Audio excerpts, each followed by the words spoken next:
All right, maybe I should keep this by me. What were your first impressions of America or expectations of America or any shocks that you had? What were you surprised by? Well, the first shock was when I arrived at Kennedy Airport, and I was treated very aggressively by the customs officer.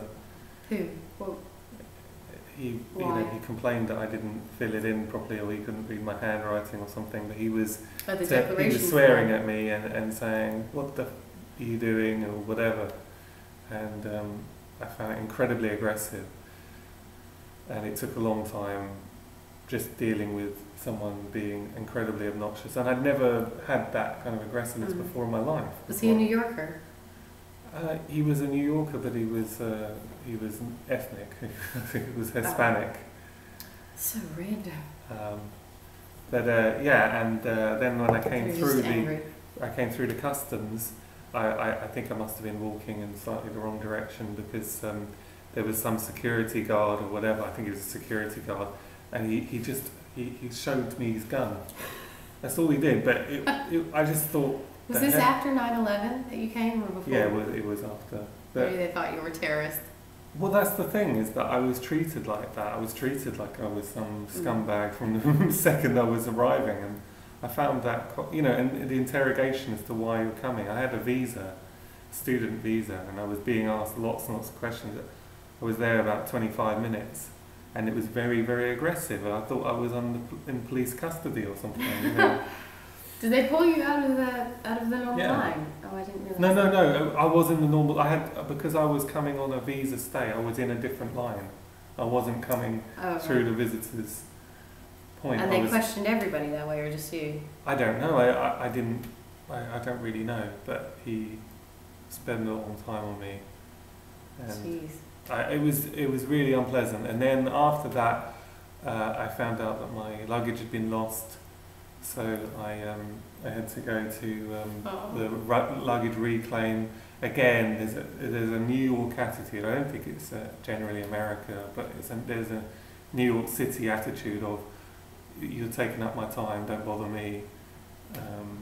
And I was pretty overwhelmed by the aggressiveness of arriving there. But you think it's just New York? Yeah, I think so.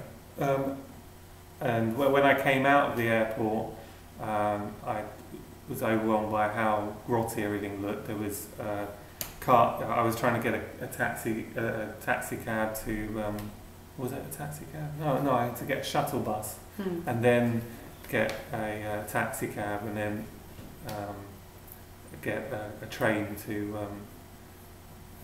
the university, and.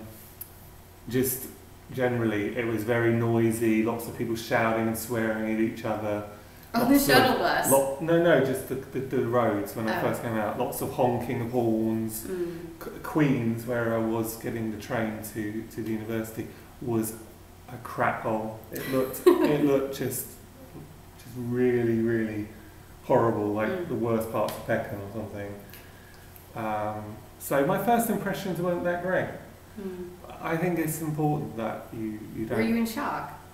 No, I was just wanting to get where I was going. I had a long flight. Oh, I'm not living here. It was a long flight. I wanted to get where I was going and sleep. That's all I was thinking about. I wasn't making conclusions on the different culture at the time. I was just wanting to get where I was going. But it wasn't the best of starts.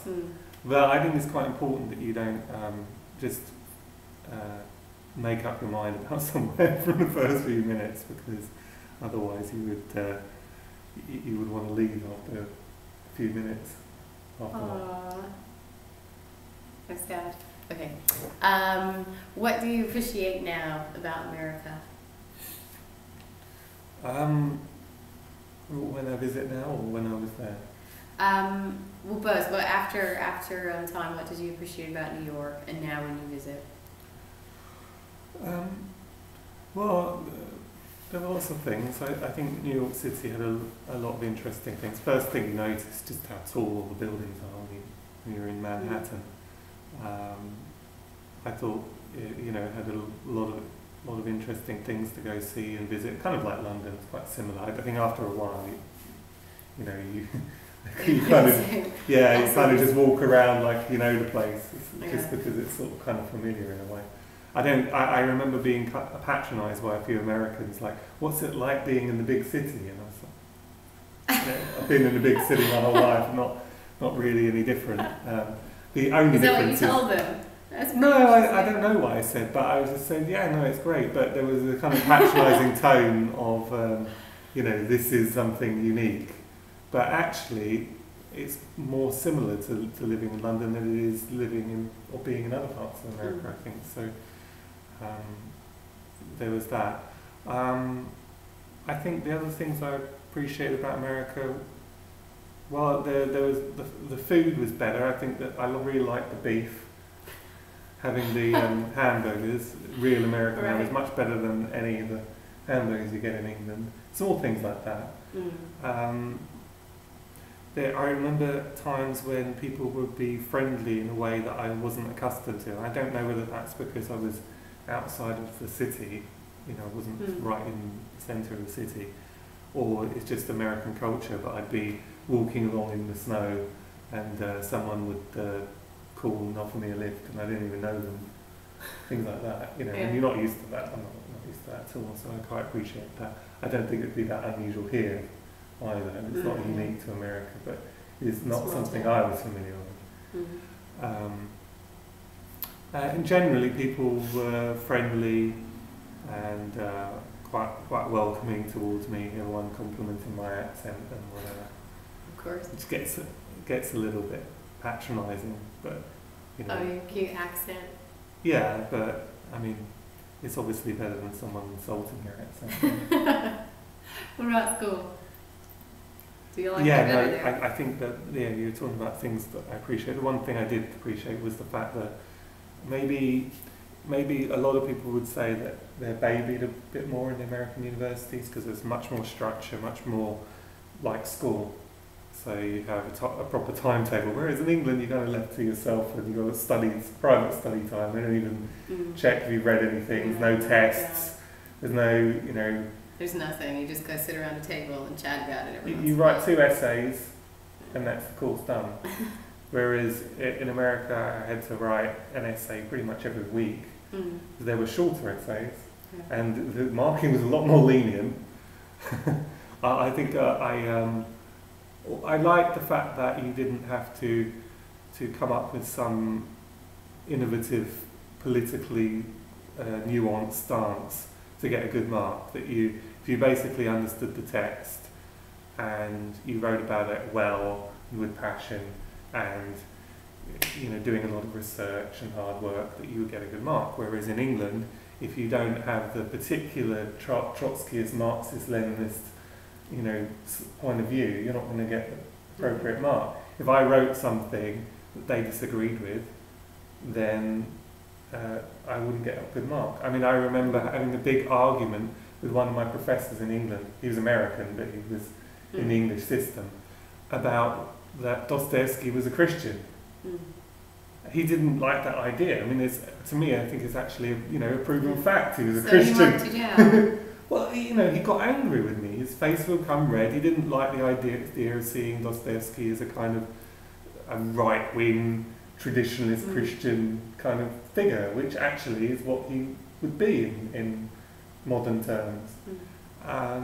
But I didn't like the fact that you can get someone being angry with you because you're pointing out a different side of something. He wants to see Dostoevsky fitting into his own view of him as a modernist, or viewing the psychology as broken, or something like that, something post-Sartrean.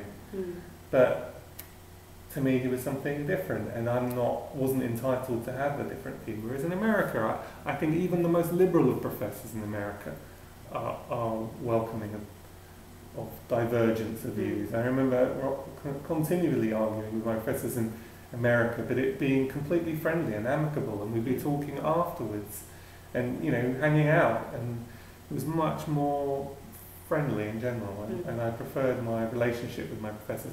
I pretty much was friends with every one of my professors in America, and I've had nothing but hostility from all my professors in England.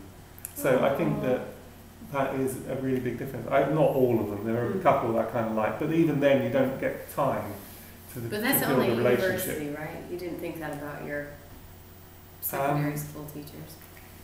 I don't really remember them. No, there were different problems back then. No. But the main difference is the amount of time that you get to spend with them. Because even the good professors in England, I didn't get to know them, or they didn't get to know me, because we saw each other once a week. Yeah. And I wrote one. My essay would come really late in the term. They wouldn't know anything about me really. And generally, because I was living in another country, I had a more positive attitude towards speaking, because I just thought, I'll put myself out there a bit more, whereas when you're in your own environment, maybe you're a little bit lazier. Oh. Okay. Do you know any people who didn't manage to, who went abroad to America and then hated it and just ended up coming back? And I don't really know, because I didn't spend a lot of time with the other English students at my university. I made friends with some Americans, and I just spent time with them. Not to my knowledge. However, I did have a friend visit me, and she didn't like it very much. But she was only there for a couple of weeks, but she didn't like it very much. But I think she came with the attitude from the get-go that she didn't like America. Why do you think lots of people in England think that would come with that attitude?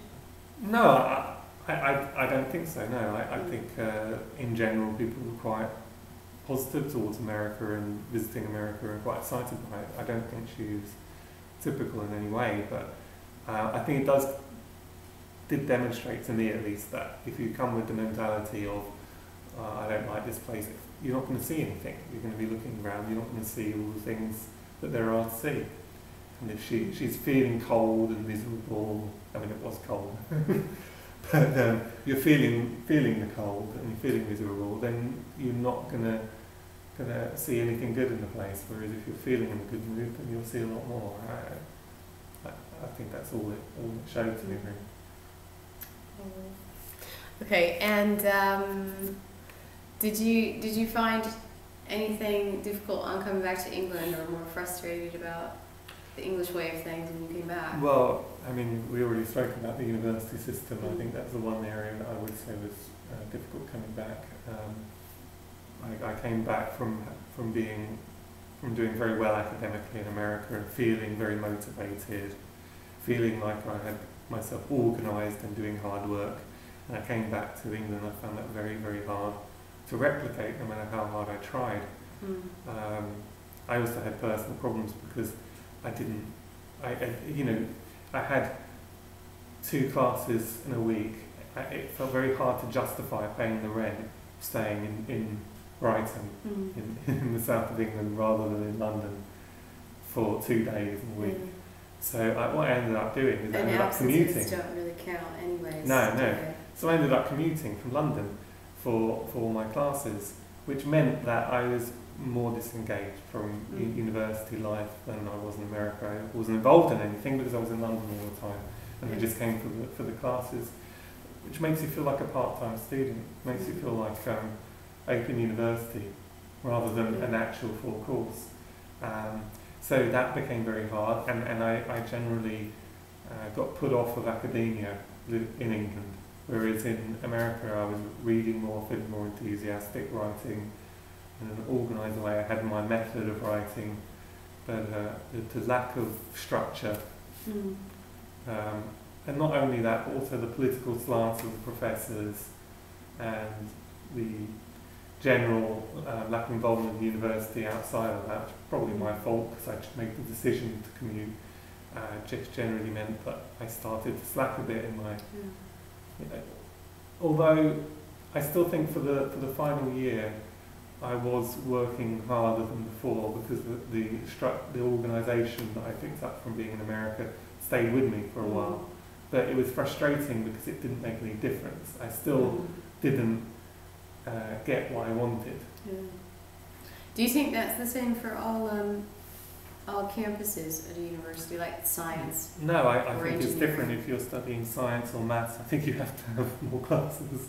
There's more to learn. It's just humanities. Yeah, I think so. Unfortunately, it's all the idea that you can just read and learn everything yourself, which means professors don't do anything. But it's a general philosophy. I mean, it's actually a political philosophy. It's a political philosophy that you don't teach. We all sit around and have a discussion. We have a chat. Yeah. You know, it's actually political. That's the reason for it. Why do you think America's different? Why do they have a different system? I think I don't know. I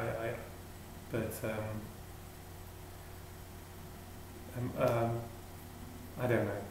America has more. America just has more school-like attitude towards university for whatever reason. Interesting. Okay, thanks, honey. That's it.